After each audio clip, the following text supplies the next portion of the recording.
허정무가 중학교를 졸업할 무렵 섬마을에도 보릿고개가 찾아왔습니다. 모두가 가난했던 시절 어머니는 7남매 자식들을 위해 생활전선으로 뛰어들어야 했습니다. 중학교를 졸업한 정무도 고등학교 진학을 포기한 채 어머니를 도우며 온갖 일을 해야만 했습니다. 막노동도 해봤잖아요. 농사를 근데 그때는 상황에서 할 줄도 모름스러. 상황이 한번 생각해보세요. 학교를 보내는데 아버님 월급 가지고는 도저히 안 되죠. 안 돼. 안 되잖아요. 그러니까 그럼. 거기에 보태기 위해서는 뭔가 여기서 이 농사일이라든가 이런 데서 살림에서 보탬이 돼야 돼.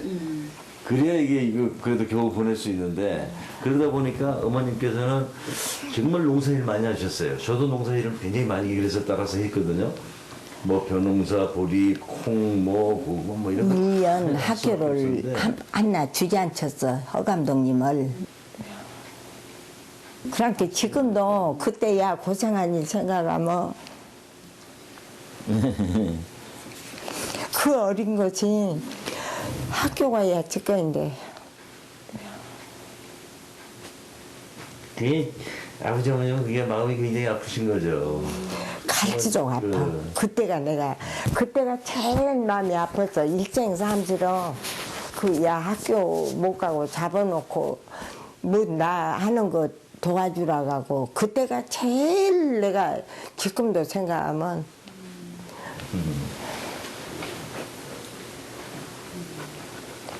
그래도 부모님하고 얼마나 아프시겠어요. 그러니까 그래, 부모 마음이라. 나중에 그런 기회가 가지고.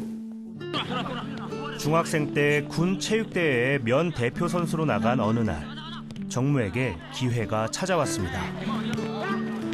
운동에 남다른 소질이 있었던 정무. 그런 정무를 눈여겨본 감독은 축구를 잘하면 학비를 면제받고 학교에 갈 수 있다고 제안합니다. 정무는 학교에 갈 수 있다는 말에 연습을 시작했습니다. 그리고 몇 달 뒤 정무는 학교에 갈 수 있게 되었고 어머니는 정무를 위해 말없이 이불을 손수 만들어주셨습니다. 정무가 17살이 되던 해 겨울 축구 선수로의 첫 단추가 채워졌습니다.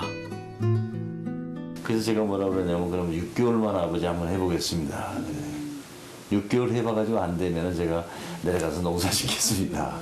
그래서 허락을 받은 거예요, 사실은. 그러니까 아버님이나 어머님이나 그 마음이 굉장히 못 보내놓고도 얼마나 마음이 속상하시겠어요. 그러니까 마지막 그거라도 한번 해봐라 이렇게 되신 거죠. 69년 1월 17일 날 어머니가 이제 새 이불을 다 해서 아주 곱게 만들어서 해주셨어요.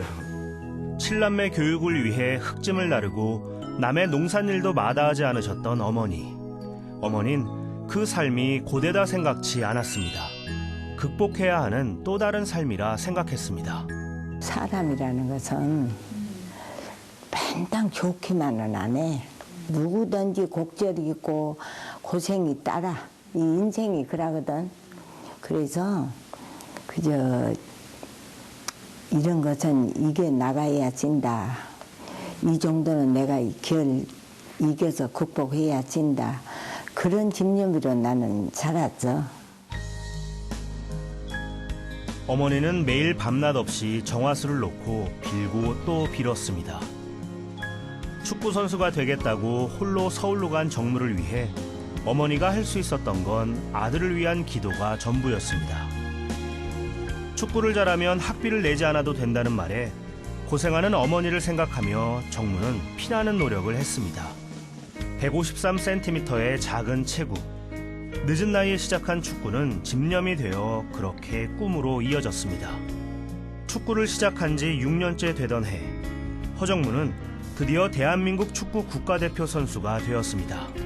그리고 2010년 국가대표 감독으로서 찾아온 새로운 도전. 대한민국 축구 대표팀으로서 당당하게 정말 유쾌한 도전을 한번 해보자 하고 얘기하고 싶습니다. 대한민국 월드컵 출전 사상 첫 원정 16강 진출이라는 위협. 좌절할 때도 환호할 때도 그곳엔 어머니가 계셨습니다. 제가 이 운동 시작하고 대표 선수 되고 이러면서 저 때문에 정말 시골에서 정한수 또 넣기도 하고 기도 정말 이 무릎이 달아지실 듯 나는 그런 표현이 좋을 정도로 그런 정성을 저한테 쏟아줬기 때문에 오늘의 제가 있지 않나 이런 생각도 하고 그런 생각할 때마다 감히 더 노력을 할 수밖에 없었던 거 아니. 아흔을 바라보는 연세에도 어머닌 하루 중 꼭 빼놓지 않는 것이 자식들을 위한 기도입니다. 아들을 홀로 서울로 보내놓고 노심초사 밤새 기도하던 지난 세월. 주름진 세월 사이사이엔 아들을 위해 기도했던 어머니의 눈물이 서려 있습니다. 말간 물 떠다가 이제 저항에다 놓고 그게 이제 절 암세로 우리 둘째 아들 건강 주고 이제 그 뭐도 없지 하라고 이제 하는데 이제 그랬으니까 나는 해준 것이 없어. 아들한테 내가 그것밖에는 해준 것이 없어. 그저 죽어라 살으라고 그게 그것밖에 없고 이제 시합날 우승 이제 시합날은 감독할 때는 그냥 좋은 성적 내주라고 하고 이제 뛸 때는 안 다치게 몸 안 다치게 뛰게 해주라고 하고 그게 그거. 막내 아들을 먼저 가슴에 묻어야 했을 때도 나머지 자식들을 위해 고통을 이겨낸 어머니.